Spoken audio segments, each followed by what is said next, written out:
Untuk membuat sudut siku-siku dari kertas sangat mudah. Ambil secari kertas, kemudian lipat. Sisi yang ini dilipat lagi di tengah, sisinya ini berempit seperti ini.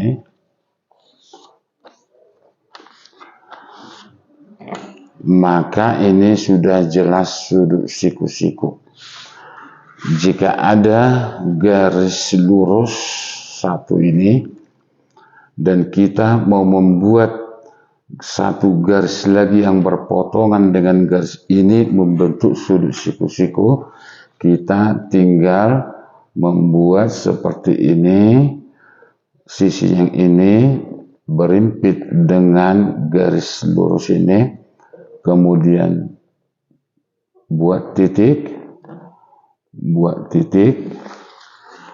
kemudian ambil penggaris,